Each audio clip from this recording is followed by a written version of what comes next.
महाराष्ट्र में शिवसेना के दोनों गुटों को एक करने की मांग उठी है और ये मांग किसी और ने नहीं बल्कि एकनाथ शिंदे के सबसे करीबी लोगों में से एक मोनिका उन्होंने उठाई है। बिल्कुल, संजय शिरसाट ने ये मांग उठाई है और शिरसाट के इस बयान के बाद महाराष्ट्र की सियासत में कहीं ना कहीं उथल पुथल मचने के संकेत जरूर दिखाई दे रहे हैं, क्योंकि ये मांग जिन्होंने की है वो वाकई में महाराष्ट्र की सियासत को हिलाकर रख देने वाली है।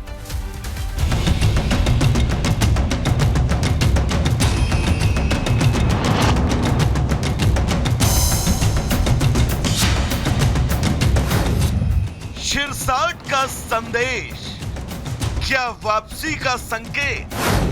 यूबीटी से यारी, सुलह की तैयारी। महाराष्ट्र के उप मुख्यमंत्री एकनाथ शिंदे के करीबी और महाराष्ट्र सरकार में कैबिनेट मंत्री संजय शिरसाट ने ऐसा बयान दिया जिससे महाराष्ट्र की राजनीति में सियासी भूचाल आना तय है। संजय ने कहा कि उन्हें शिवसेना के टूटने का दुख आज भी है और वो चाहेंगे कि दोनों शिवसेना फिर एक साथ आएं। शिरसाट ने कहा कि उन्हें शिवसेना के दो टुकड़े मंजूर नहीं और अगर भविष्य में दोनों एक साथ आते हैं तो इन्हें खुशी होगी। तर बघा, मी काल जे बोललो त्यावरून मी मागे हटणार नाही आणि मी जे काही बोललो ते सत्य आहे। शिवसेना फुटल्याचं दुःख हे आजही मला आहे। त्याचे दोन तुकडे व्हायला नको होते। कारण काय आहेत हे सर्वांना माहिती। भविष्यात तुम्ही एकत्र येणार का? आला तर आनंद होईल, परंतु त्यासाठी मी काहीतरी प्रयत्न करणार आहे आणि माझ्यामुळे ते काही दोन्ही एकत्र येतील असं समजण्याचं काहीच कारण नाही। हालांकि शिरसाट से जब एकनाथ शिंदे और उद्धव ठाकरे को लेकर सवाल किया गया तब उन्होंने कहा कि कौन क्या फैसला लेता है ये तो आने वाला समय बताएगा, लेकिन पार्टी के टूटने की वजह क्या और कौन है ये हर किसी को पता है। शिरसाट ने कहा कि दोनों के एक साथ आने से पहले दोनों के दिलों का मिलना जरूरी है। त्यांची जी काही हटवादी भूमिका आहे,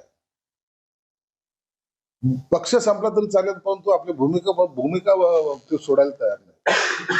आणि त्यांनी एकत्र यायचं का नाही यायचं, शिंदे साहेबांनी काय निर्णय घ्यायचा, उद्धव साहेबांनी काय निर्णय घ्यायचा, यामध्ये मी कोणता विद्वान आहे असा की मी त्यांना लोकांना चला तुम्ही हा निर्णय घ्या, तुम्ही हा निर्णय घ्या म्हणून होईल। जी घटना घडेल त्याचा आनंद निश्चित असेल, परंतु त्याच्यासाठी मी काही वेगळा प्रयत्न करेल असं समजण्याचं काहीच कारण नाही। संजय शिरसाट का ये बयान ऐसे वक्त में आया जब उद्धव गुट के कुछ नेता अपने साथ गठबंधन चाहने का दावा कर रहे हैं।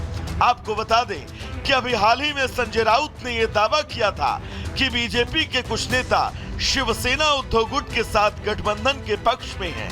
लिहाजा इस बीच अब संजय शिरसाट के इस बयान के बाद महाराष्ट्र की राजनीति में एक बार फिर सियासी तूफान देखने को मिल सकता है। Bureau report, Republic Bharat.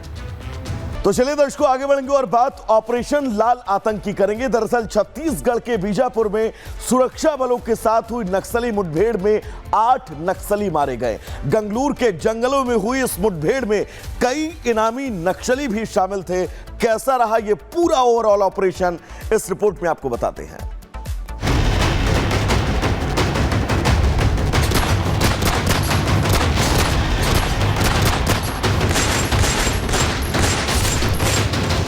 Chhattisgarh के बीजापुर जिले के गंगलूर थाना इलाके में सुरक्षा बलों और नक्सलियों के बीच हुई मुठभेड़ में 8 नक्सली मारे गए।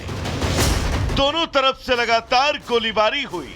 सुरक्षा बल के जवानों ने माओवादियों के बड़े कैडर को घेर रखा था।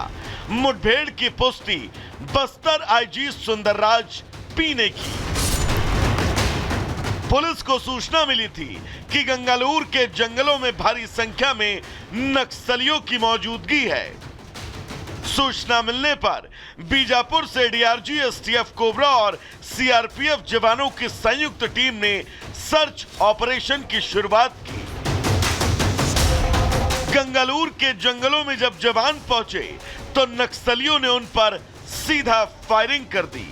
जवानों ने मोर्चा संभाला और नक्सलियों की फायरिंग का मुंहतोड़ जवाब दिया।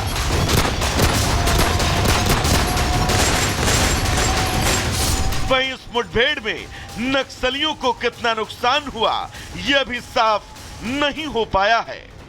बीजापुर में हुई इस नक्सली मुठभेड़ पर मुख्यमंत्री ने कहा कि मुठभेड़ में 8 नक्सलियों के शव बरामद किए गए हैं।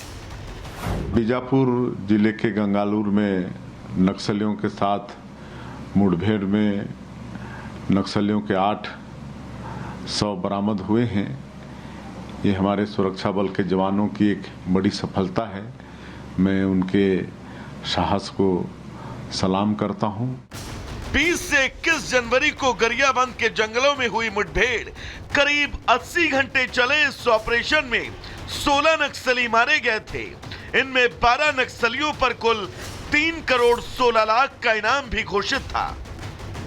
पिछले एक महीने में सुरक्षा बलों और नक्सलियों की मुठभेड़ में 50 से ज्यादा नक्सली मारे जा चुके हैं। Bureau report, Republic Bharat.